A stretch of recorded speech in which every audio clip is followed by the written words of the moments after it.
Welcome to another edition of Wildcat Country. Eric Cohen and Shane Dale, and all I have to say is this: 44-6. And yes, I was wrong. And you know what? I'm glad to be wrong. I thought Arizona would be on the wrong end of a score that was not pretty. And boy, did our Wildcats lay the smackdown, Shane, on a ranked Washington State team. Happy birthday to me, Eric. And happy belated birthday to you. On your birthday this happened. Yeah, and I was happy to be wrong about that. I thought they were going to get smoked by both USC and Washington State. I even predicted that on Twitter/X/Elon's platform, and they almost went 2-0 against those teams. So amazing. I had a birthday dinner that I scheduled at 6, which I thought, well, probably by the second half they're going to be losing anyway, so it's all good. But kept an eye on the score, enjoyed the dinner, and then came home and watched the second half. Recorded the game, watched the second half while eating some celebratory birthday cake. So it was a good birthday and amazing win. And I guess it was Arizona's most lopsided win over a ranked team on the road ever. Amazing, absolutely amazing. There's nothing that could have predicted Arizona holding a team to 6 points. No, that was there's nothing. And you know what? Let me just get this right off the bat, Shane.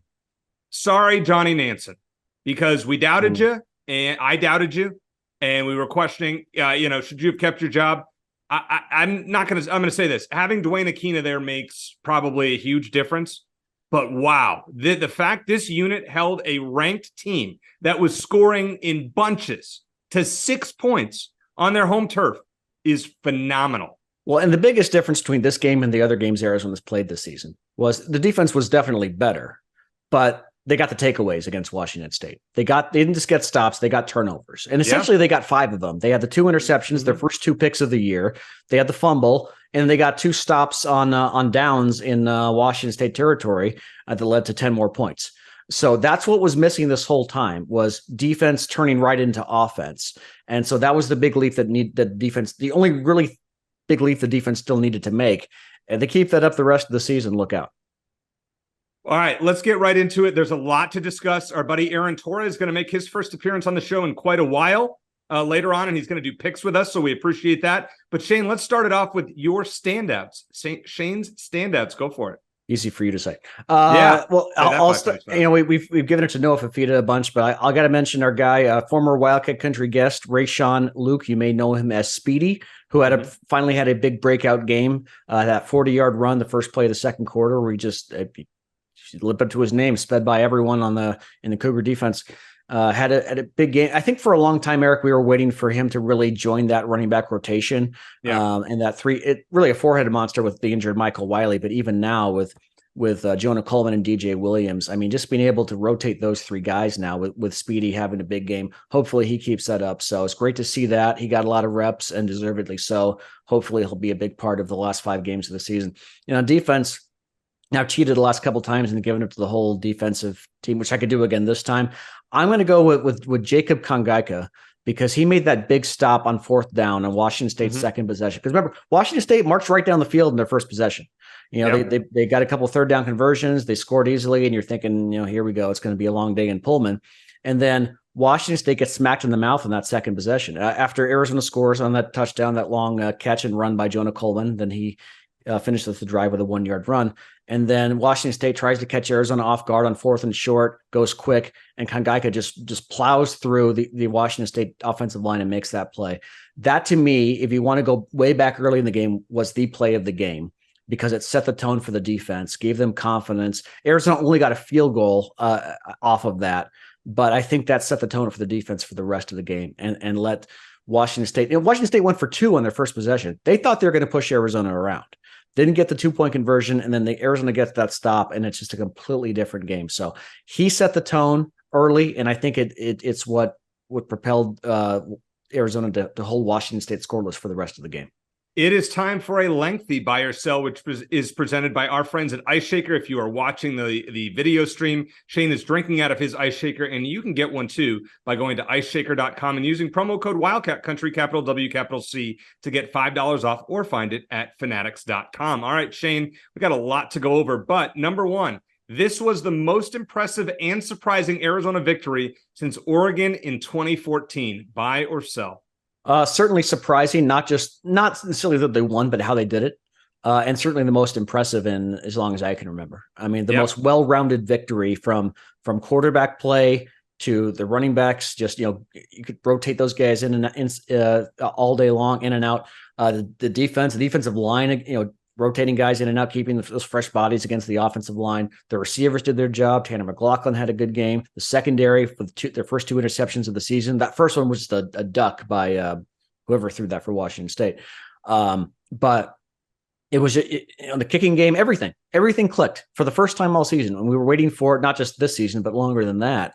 But it was really, like I said, the first game where it was defense turning into offense, turning into points. Noah Fifita played I would say a flawless game, but a mistake-free game, a major mistake-free game, which is all you can really ask. So it was a beatdown that I thought Arizona was catching Washington State at a bad time, because I thought they were going to be PO'd after losing at UCLA, and they looked even worse. I mean, Washington State didn't look good, but I think, a lot of times I'm kind of cynical and I come away thinking, well, the other teams didn't play very well. I think this was more about Arizona just dominating and enforcing their will. And we were just waiting for this game to happen. And this is the game that Arizona finally turned a corner. Period. Yes. The UCLA, simple as that. Yep. The UCLA game last year, that you could see it coming. They put everyone on notice that we're about to get there. USC was almost that, Shane. USC was last week was almost very close. But Arizona has officially turned a corner now. Whether they keep it going is up to them. But they've turned a corner now. Yeah, I'm going to agree with you. I mean, I'll just keep it short. This was as impressive a victory, top to bottom, that I can remember in my time being an Arizona fan. Maybe somebody, if you have a game that stands out that's comparable to this, then against a legitimate team, not NAU or Idaho or UTEP or something like that, against a ranked team.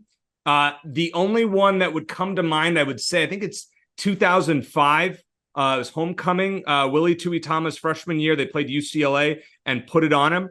I would say that game, in terms of domination of a really good team, would be comparable. But in recent memory, for those of you listening, this was as good as we've seen Arizona in a long time. So impressive. And I mean, the whole team, everybody. I don't know if anybody played a bad game. It was, and I haven't seen how everybody's graded out, but it was just a phenomenal performance. All right, number 2, Shane. In terms of power rankings, I think it's fair to say now that Arizona is in the top half of Pac-12 teams, buy or sell. Well, let's break it down. So Oregon and Washington, I think, would still have to be ahead. Yeah. USC, in spite of the last couple of weeks, I would still put ahead of Arizona. If you disagree, that's fine. Utah for the time being as well. Yeah. And Oregon State. Yep. And then you go, who would be below Arizona? Obviously, our neighbors to the north. Stanford and Cal. Even though Stanford had that big win at Colorado, I'd still put them below Arizona. Colorado, I'd put Arizona below Arizona for that reason. That leaves who have I left out? That leaves UCLA. So you could decide whether UCLA should be above or below. For now, I'd probably put UCLA ahead, which would put Arizona just outside of the top half at number 7. The good news is this is all going to take care of itself. They play Oregon State at home next after their bye week, and then they play UCLA at home. So you can debate it all you want. It's going to take care of itself. But certainly, I think the first 3 or 4 weeks of the season, I think most people would say they were maybe the best unranked Pac-12 team, because there were 8 ranked teams earlier in the season. So you put them at number 9. Right now, I think they're right in the middle, which, considering how good the Pac-12 is, of course, in its final season, I think that's a compliment. Do you think that Arizona right now is one of the 25 best teams in America? Right now. Yeah, based on the way they played the last 2 weeks specifically, yes. Yeah. I don't against Washington too. And I mean, against Washington. And Blair Willis gave out that stat. Yeah. Caleb Williams, Michael Penix, Cam Ward, 1 combined touchdown. And Jed Fish noted that stat today during his press conference. So shout out to Blair for that. He's still doing work as an SID. Still doing work. How about that? But yeah, I don't think they deserve to be ranked top 25 because they've lost 3 games, and that's that. But a separate question. Are they one of the top 25 best teams in the country based on how they're playing right now? Yes, 100%. Yeah, I would probably agree with that. Yeah, maybe we're going a little over the top, but we just saw 44-6. And I mean, you all saw it too, or you've seen the highlights.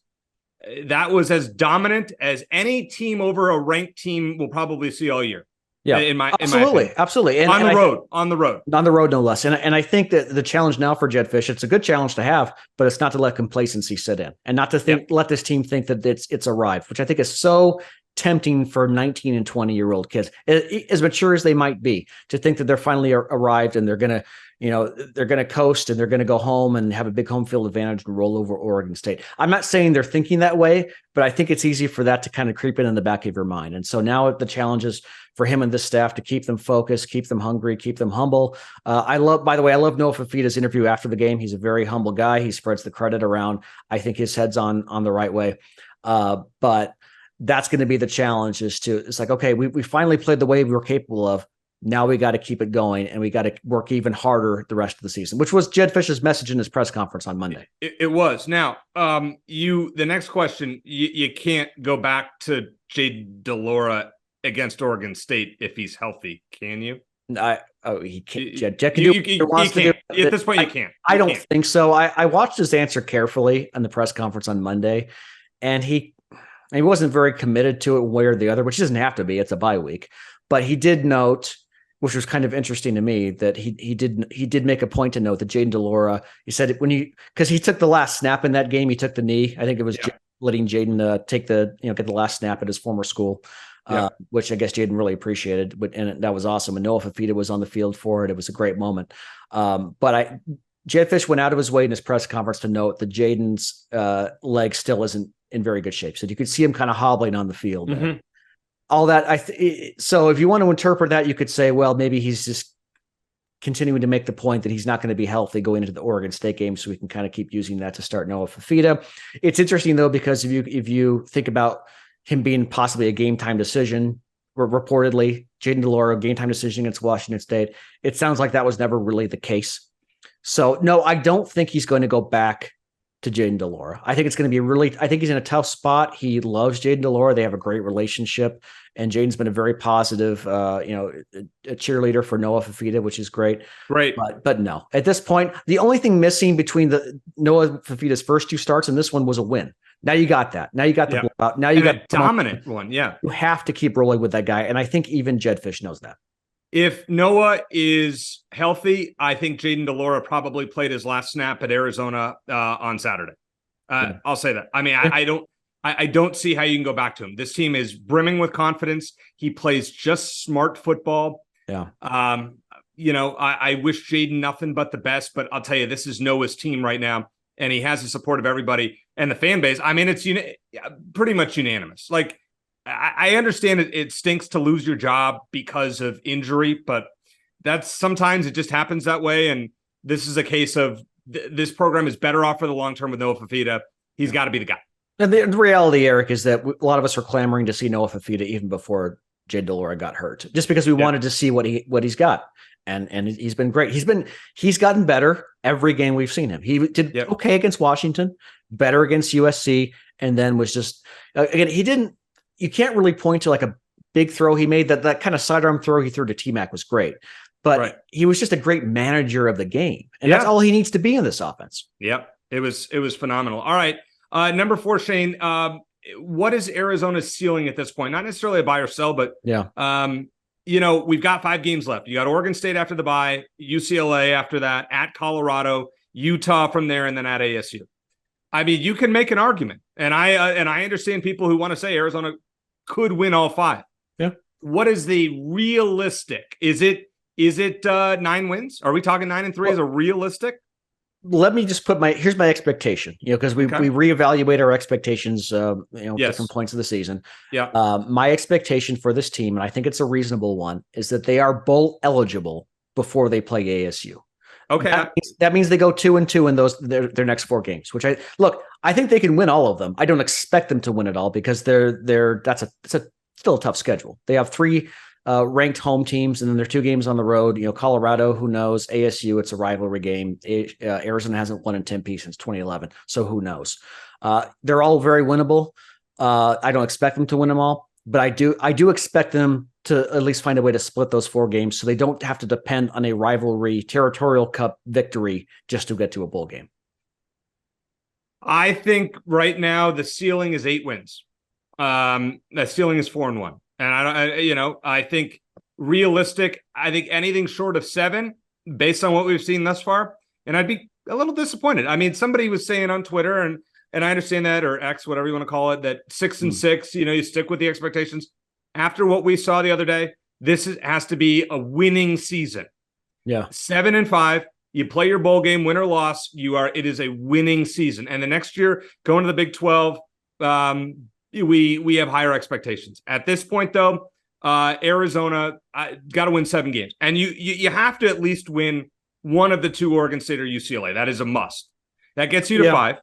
And then I think you got to win one of the 2, Colorado, Utah, and then you got to beat ASU. I mean, you win 7 games and lose to ASU. It's somewhat disappointing. Yeah, you got to beat ASU as a 7th win. As far as I'm concerned, it's a bad ASU team, and it's a good Arizona team. Agree 100%. I'm just saying the rivalry games. We'll get to it. We'll cross that bridge when we come to it. I kind of want to table that for now because that's it's like Dick Tomey said. He kind of treated that game as a season in itself. Okay, so, I'll take that. But yeah, I think it's kind of unfair in a way because now that Arizona played so well, the expectations are raised, and now 6 wins seems like a disappointment all of a sudden. But I do think that it's a fair assessment. Everything's clicking now, and based on how talented this team is and how well they played the last couple of weeks, really, or even you want to go back to the last 3, really, with Noah Fifita as quarterback and the defense continuing to mature. I would say I would actually agree with you that they win fewer than 7 games.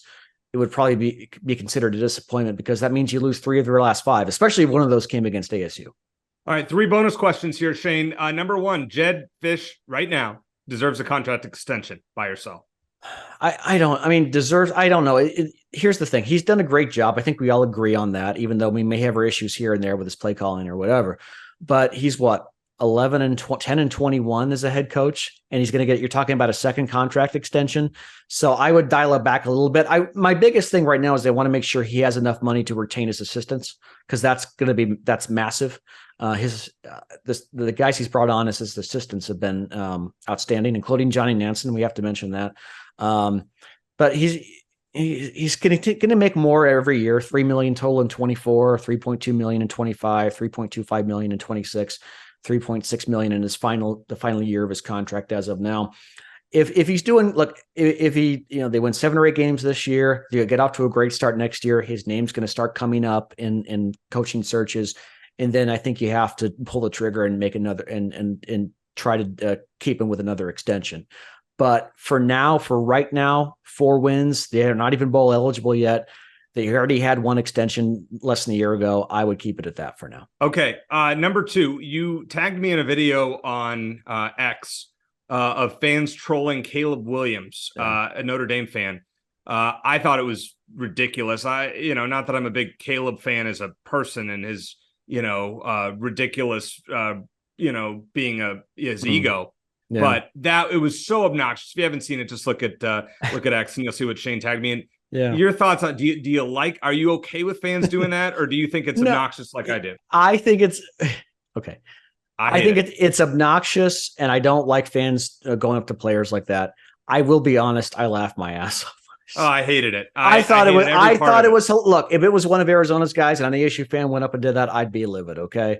But just the way the guy did it, and it's like, because he's talked about show us your nails now, because Caleb Williams had FND on his nails or whatever it was. Just the way it progressed, I laughed. I was at work. I looked at it. I laughed. I'll admit it. With that said, I would not have blamed Caleb Williams if he knocked him on his rear end. So I agree the players shouldn't be subject to that, but I will not lie. I did laugh at that video. I would have popped that. It took everything. I got to give Caleb a lot of credit. I would have wanted to. He was very restrained. Kid. Yeah. Oh man, I would, after getting my butt kicked at Notre Dame. Boy, I was wrong about that game, by the way. All right. Last one here before we get to Aaron Torres. All right. So Arizona now, the AP poll is out.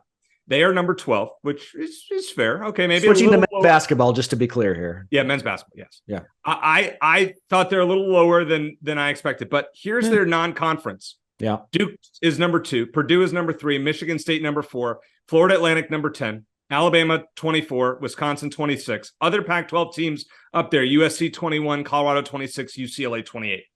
So basically, we see the Pac-12 is weaker in the preseason polls. Now, I don't love to put everything stock in preseason polls. With that said, I see why Tommy Lloyd did what he did. Probably a little aggressive, but we'll talk to Aaron about that. We'll get his opinion. The season technically kicks off on Friday, as they Wildcats play their kick off their exhibition season with Lewis Clark State College. I believe that's in Idaho, Friday night. What do you want to see? Any thoughts on what to expect from that game? Is there a point spread on that game? No, because it's an exhibition game. You can't bet on. Okay, that's too bad.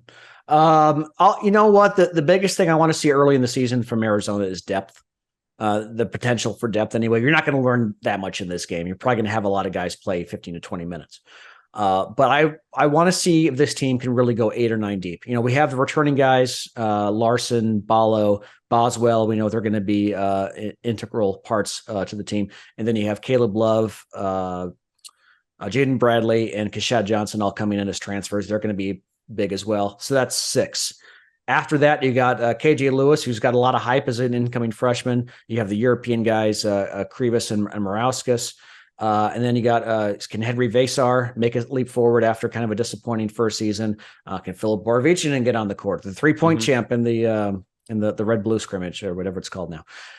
So out of those guys, are there 2, hopefully 3, who can really get legitimate minutes this season and contribute? That's what I want to see, because you have really that core 6, the 3 guys from last year, the 3 transfers. Can they get out? Are there 2 or 3 other guys in there who can eat up minutes? That's what I want to see. There's got to be in that pool of 5, 6, 5 guys I mentioned, hopefully at least 2 who can be that. And we're not going to see it all in that first game, but hopefully we'll start to see glimpses of it. Yeah, and I think you made a great point, Shane. What I'm most excited to see from this exhibition game doesn't count on the record and whatnot. It's just like a preseason game in the NFL, for example. No. What did all the European guys, what do they look like? Yeah. Let's see their game. Mm-hmm. We saw a little bit when they traveled across the Middle East and whatnot. But what does it look like now against, a team that's probably a step up from a high school team? Let's see and Henry Vasar, we haven't seen him at all in a while. Yeah. Is he going to be a part of the rotation or not? Does Krivas take his role? So at this point, I'm very curious on that, and we'll recap that next week since we don't have football. Yeah. So we'll preview, obviously, Oregon State next week and recap the scrimmage and just kind of some thoughts on that. But coming up next, let's talk to Aaron Torres, get his thoughts on 44-6, his thoughts on where the Wildcats stand, his thoughts on Arizona's non-conference schedule in men's basketball, and a lot more here in Wildcat Country.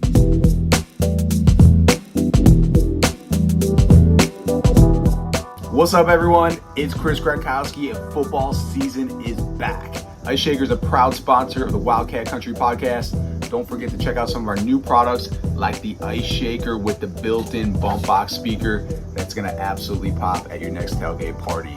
Let's crush it this season. Bear down! Shane, one of my favorite guests that we have on semi-often. I think this is the 8th time that we have had him on. Ooh, but the seriously? first time wow. since it's been a while. Yep. It's been a while since last December. That NCAA investigation went on a long time. The IARP investigation went on for a very long time. The AARP. Yes. Yeah, the AARP is right. Yeah. You can hear him on Fox Sports Radio, but you can find, are you one of the 33,400 followers on Twitter? Oh. If not, then you probably should be, or you should follow Torres on Arizona because they're breaking news and I'm retweeting them, just like Arizona's top 12 ranking in the AP poll that I saw earlier this morning. Aaron, glad to have you back on the show. We're going to start with football because you cover everything. Just your thoughts on this team coming off a 44-6 romping over a ranked team. Are you as surprised as we are?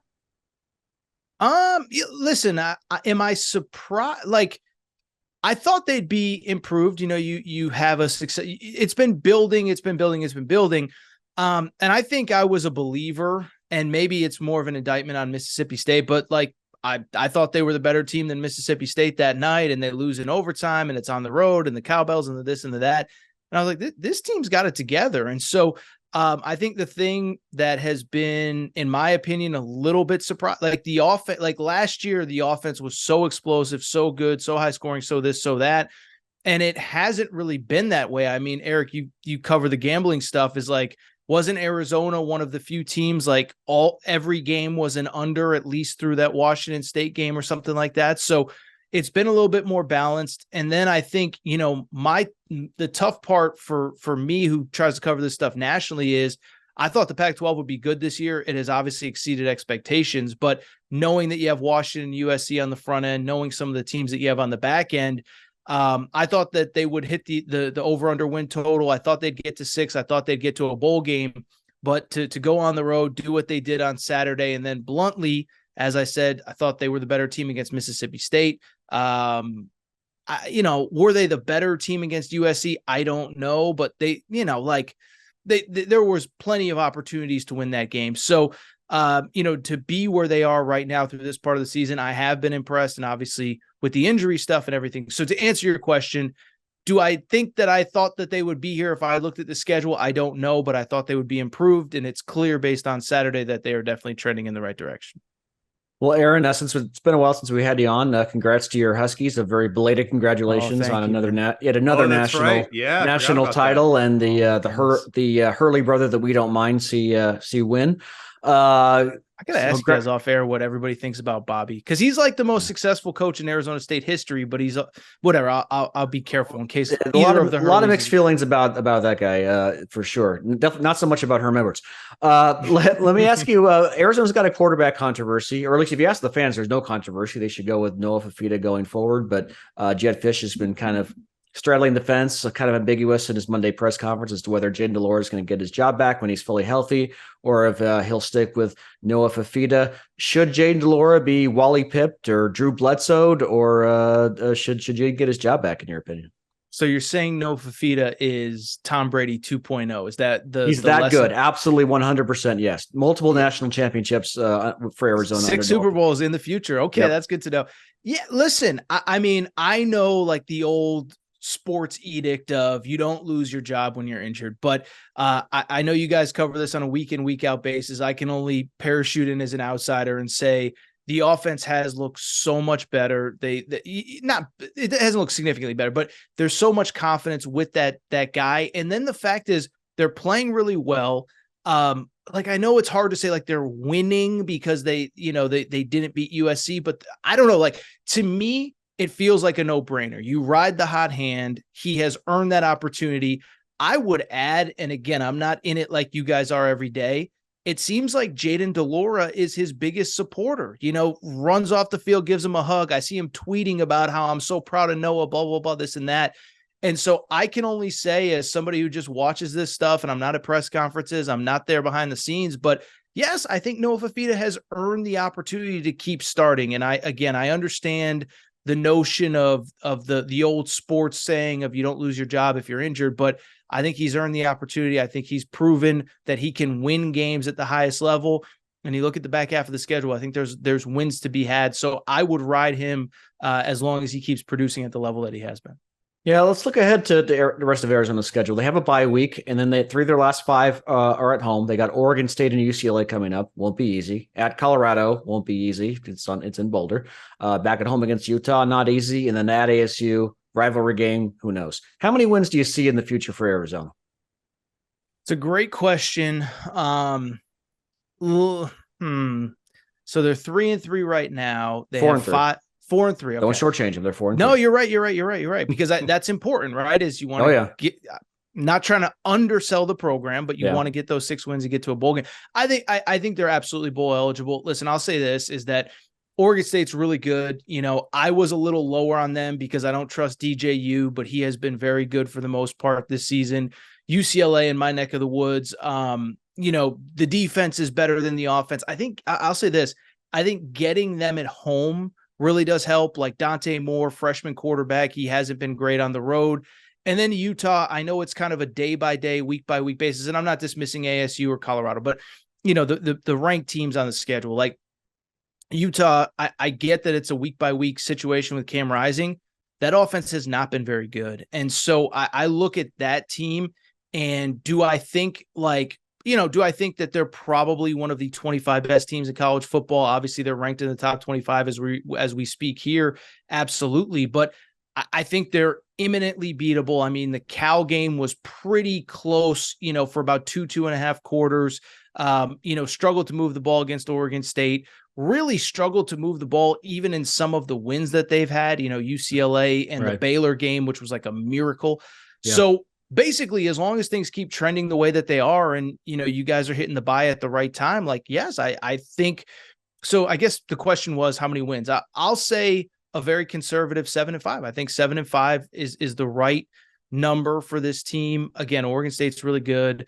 Colorado, I love the story, but I'm not quite sold on the direction that they're going. And then Utah and UCLA, I think they're actually very similar from the perspective that well coached, all that, but there's real questions at quarterback.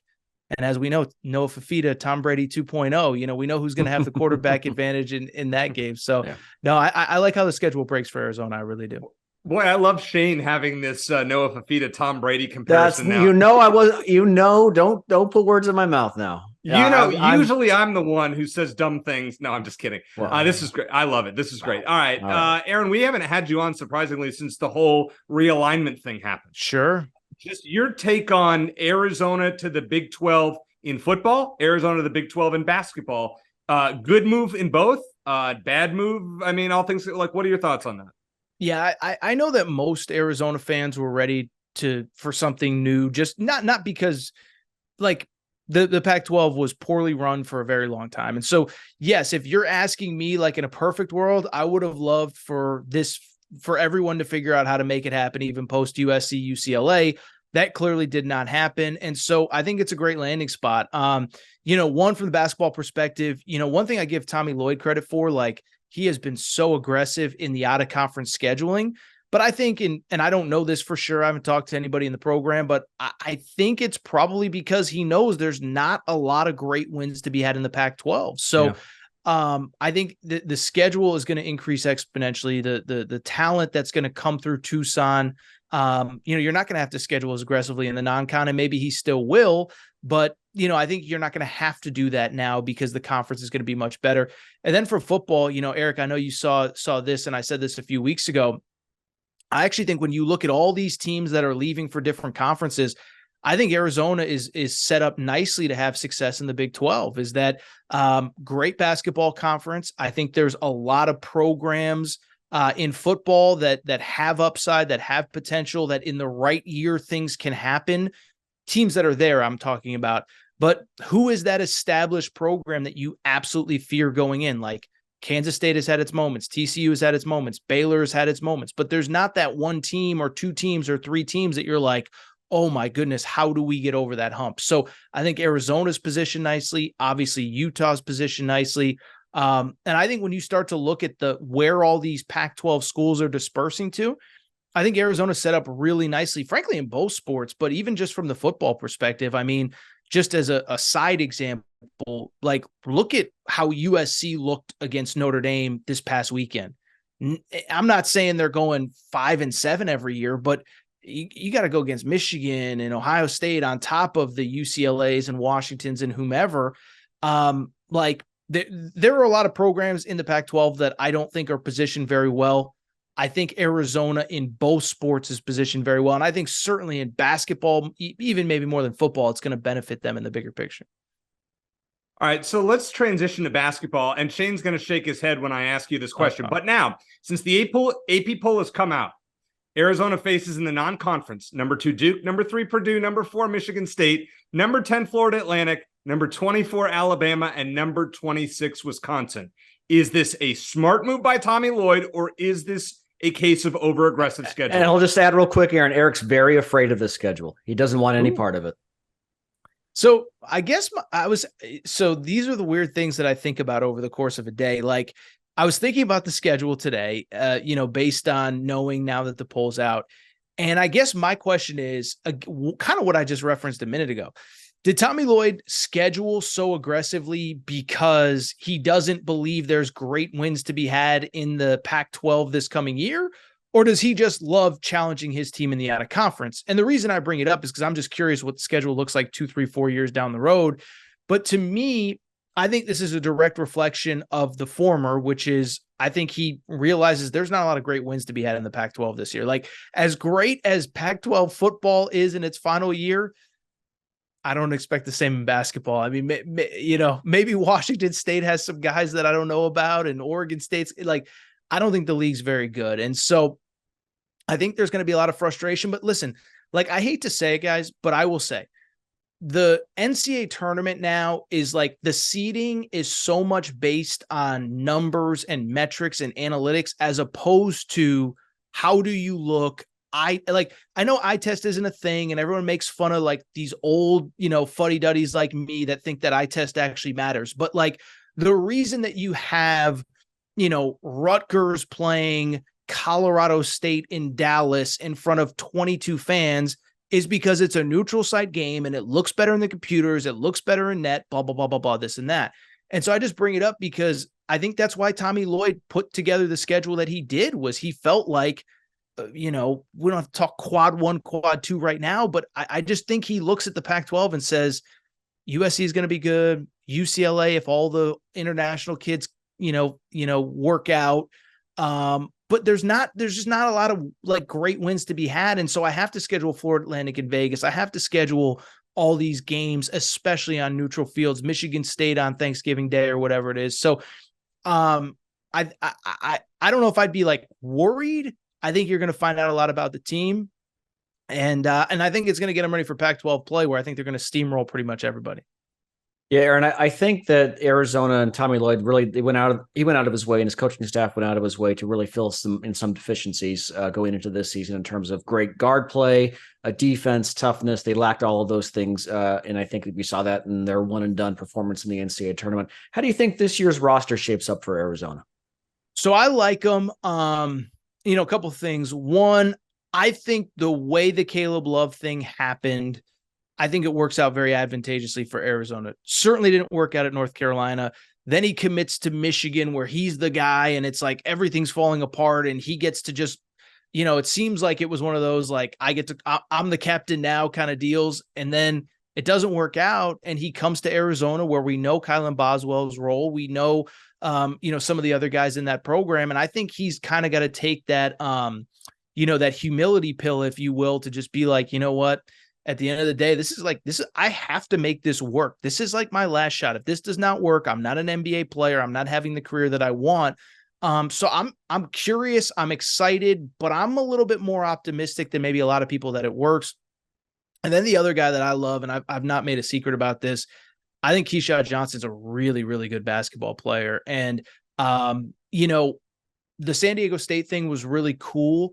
But it was funny being at the Final Four. Like, it was a great group of guys, but you could tell that he wanted more. They were all like a sum is greater than the parts team. They have 11, 12 guys playing every game and averaging between like 18 and 28 minutes or whatever.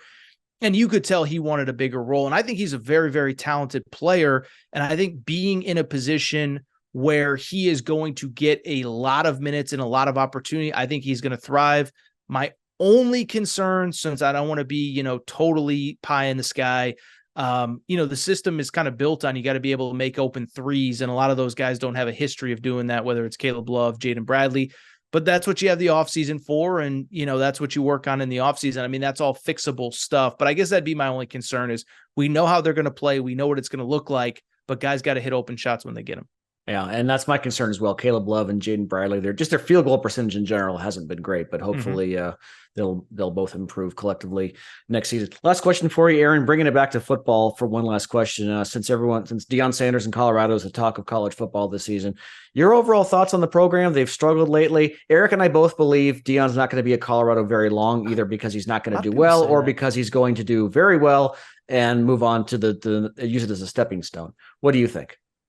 Well, I think if he leaves, I'm still not totally sold that once his sons are gone, that he's going to have the same investment. But I don't think it's like I need to get to the SEC because, like, I think the thing about Colorado, they believed in him as like a Power 5 coach, and we're going to give you the opportunity to do it your way. It's not just we're going to hire you; we're going to let you do it your way. So I think he does owe a little bit of, I think he has a little debt of gratitude to Colorado. But again, if his sons are gone, whether it's this coming year or the following year, is he going to be as invested in 2026 and 2025 and whatever? It's tough because if they win that Stanford game, they're 5-2 and their over under win total was 3.5 and they had exceeded all logical expectations. And what I say pretty consistently about them is, people say they're overrated.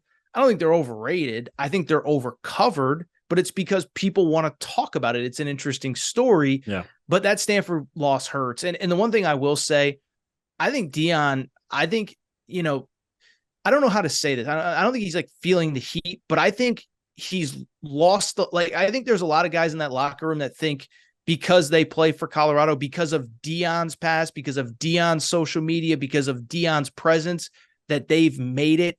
And I think you see that in some of the dumb penalties, like they're the most penalized team in the country, just stupid mistakes, whatever. They're kind of the opposite of Arizona. They're trending in the wrong direction going into their bye. I think they have a ton of stuff to clean up. But I think it's a great story, but I do think that Stanford loss, like if you win that game and you're 5-2, nobody can say much to you, but now you're 4-3. Their back half of the schedule was really tough. I think it's going to be a fight to get to a bowl game. If I could tell you how much that lost me in a parlay I had a minus 6.5. And I was it just set the tone for my weekend. Oh, no. I mean, outside of Arizona, and I was all over Washington State, by the way. And you're going to stick around for picks. Sure. I missed my first Arizona game against the spread all year. Now 6-1, no Arizona games this week, but you'll help us out. Before we end this segment, I want to ask you, tell everybody where people can find you on X or on Instagram. Just you're everywhere. Just tell us where everybody can find you. Thank you. Yeah, no, my main social media handle, Twitter, is Aaron_Torres. That's where I post all the clips to my show, my main show. I do host Fox Sports Radio every Saturday, kind of the national college football post-game show. No longer with Arnie Spanier, although he was filling in this past week, an old friend of Eric Cohen's. Yep. And he was flying high after that Washington State game. I will tell you that much. Former Wildcat himself. And then, we have, if you sort of maybe like me, but I talk about too much other random stuff, we do have a Arizona specific Twitter page called Torres on Arizona, which is basically all Arizona all the time. And I have a great, person, an Arizona student helping me run that. So that's kind of, news, notes, all that. But then also if I talk Arizona on one of my shows or on a podcast or whatever, all that stuff gets posted there. So that's a good place to kind of keep up there as well. Coming up next, we'll see if Aaron can top the way with our guest pickers this year. Some of them haven't done so well. Blair Willis did pretty well last week. Let's see how Aaron will do here on Wildcat Country.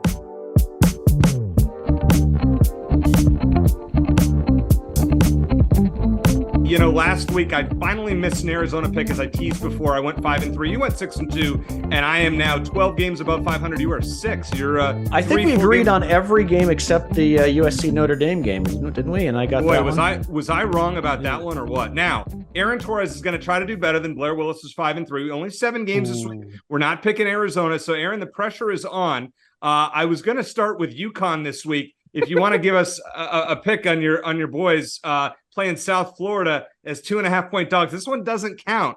But where are you rolling with this one? Listen, it's like the old line from Major League.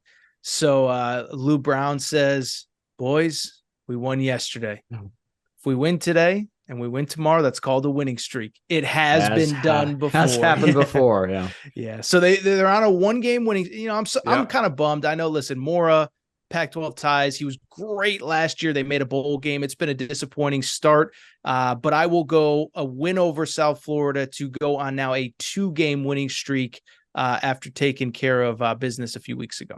I'm going to actually pick them as well. Shane, I'm not going to ask you to make a pick on this game. It's bad. Florida Atlantic beat South Florida last week, 56-14. I don't know how you bounce back after that. So I'll just stay away from that one. That was not one of our 7 games. But let's start with the big one of the weekend. Penn State at Ohio State, and the Buckeyes are favored by 4.5. Aaron, I'll let you start with this one. Going at Ohio State minus 4.5 or Penn State potentially with an upset. All right, so I'll try to be quick here. In the preseason, I picked both Michigan and Penn State to make the college football playoff. So it seems kind of counterintuitive to take Ohio State here. I know they're at home. They are banged up, though. Like, Abuka's been banged up. Trevion Henderson's been banged up. Penn State is essentially on like 3 weeks of a bye. They had a bye. They played UMass last week, and now they play Ohio State. So really 3 weeks to prepare.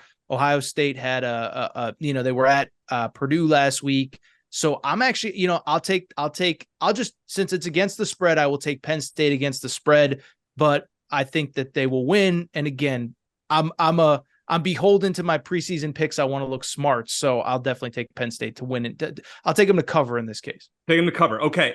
Shane, how about you? Where are you going with this one? Yeah, I'm surprised you didn't have us pick Penn State and Don Brown's UMass team, the 42 and a half points. They covered. Penn State covered easily. I'm going to go with Ohio State. I think there's a lot we still don't know about Ohio State or Michigan. Ohio State did have the win over Notre Dame. Otherwise, it's kind of hard to know where they're at. Same with Michigan, but innocent until proven guilty. Ohio State's great every year. Penn State always seems to finish in the 10 to 20 range. So I'm going to go with Ohio State to cover. All right. I really don't have, it's Monday when we're recording this. I really don't have a feel as to who's going to win, but Penn State is 12-0-1 in their last 13 games against the spread. That's all I need to see. I think this is a 3-point game. Either way, give me Penn State to cover. I could go either way. I kind of think they're going to pull the upset, but then on the other hand, if Ohio State wins, I think they win by field goal. Regardless, give me Penn State with the points. I'm going to agree with Aaron here. All right. Oregon is a 20-point favorite against Washington State at home, Shane. Can the Cougars keep this one close after not doing so against Arizona last week? Interesting one. I hope we see Washington and Oregon again. Those are the two best teams in the Pac-12. With that said, I think Washington State bounces back enough. I think Cam Ward and the Cougars were just completely embarrassed. I think they're going to put together a good performance and see this as a great opportunity. I don't think they win, but I think they cover. Aaron? Yeah, I'll say Washington State. Some would call it an embarrassing loss. I just say Arizona is that good, but not a great loss at home. Oregon licking their wounds. I will say Washington State covers. Oregon wins outright. Yeah, I agree with that completely. I am going to take Washington State as well. I just can't see them getting blown out by 3 touchdowns at this point. Cam Ward has to bounce back after that debacle on Saturday. All right, Tennessee is at Alabama, third Saturday in October. This is what we love it. It's a college football rivalry of sorts. Alabama's giving 9.5, and they owe some payback from last year. I'm going to go with Tennessee here. I think Alabama wins by around a touchdown. So I'm going to roll with Tennessee here. Aaron, how about you? Yeah, if it's only Monday, if I had to bet it, I would probably just take the under because they're actually both really good defensive teams. Tennessee showed that. But because if I would take the under, means close, low scoring. So I'll take Tennessee to cover, Alabama to win outright. Shane? Yeah, this isn't Nick Saban's typical Alabama team. We've already seen that. But I do think they're at home. Like you said, they owe Tennessee some payback. I think they're going to find a way to win by 10 points or more. All right. Duke at Florida State, and the Seminoles, who are undefeated, are giving 2 touchdowns to the one-loss Duke Blue Devils. Shane, what do you think? I have become a Duke believer. I mean, they should have beaten Notre Dame. They are legitimately good. I think Florida State wins. I think Florida State is a bona fide national championship contender. But I think Duke finds a way to cover. Aaron? I'll actually take the Florida State cover, not because I don't love Duke. I think Florida State is really, really, really good. And I think this is the game that Riley Leonard not being in. Again, it's Monday. I guess in theory he could be back, but if he's not, I think it's going to be tough to move the ball on that defense. So give me Florida State to win and to cover.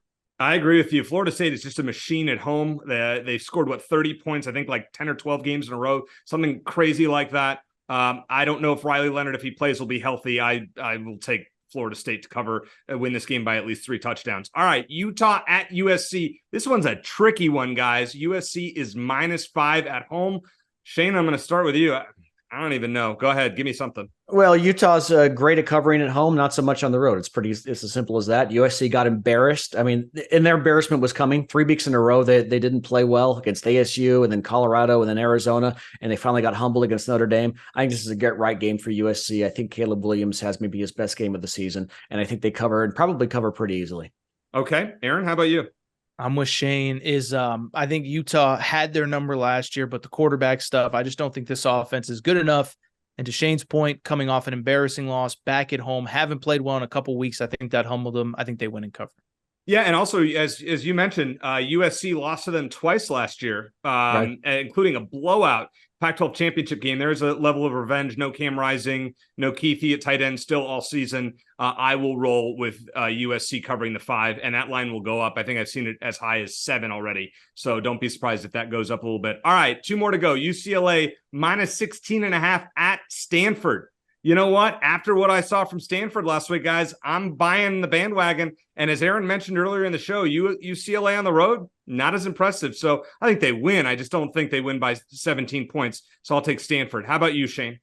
I agree with you. I mean, UCLA might not score 17 points on it, not just because they're kind of the Iowa of the Pac-12. They're going to win. I think that Stanford win was kind of a fluke, and Colorado taking its foot off the gas, as Aaron alluded to. But I think I don't see UCLA covering by 2.5 scores. Aaron, how about you? Yeah, especially on the road. I don't think any team in the Pac-12, maybe that school in Tempe, but other than that, I don't think they should be a 14.5 point favorite or whatever you said it was against anybody on the road in this conference. All right, 16 and a half. 16 and a half? Yeah, that's a lot of points. And then speaking of a lot of points, our last game this week, kind of depressing that we're not doing an Arizona game, but hey, it's a bye week, so that's our last one. They can't lose. We'll take it. They can't lose. That's right. Washington given 28.5 to ASU. Yeah, I don't even know. Shane, I'll start with you on this. Yeah, I think ASU is finally looking like the team that Vegas thought it was going to be when they predicted they were going to win 5 games this year. They're not going to win 5 at this point, but I think they're looking like it. They're the last 3 games they've looked a lot better than the first 3. They probably should have beaten Cal. They took Colorado to the wire. Washington's going to win. Washington's a superior team, but they're coming off a bit of a high with that win over Oregon. And ASU's at home. They're not as bad as it's at Washington. It's at Washington. I still don't know if Washington covers.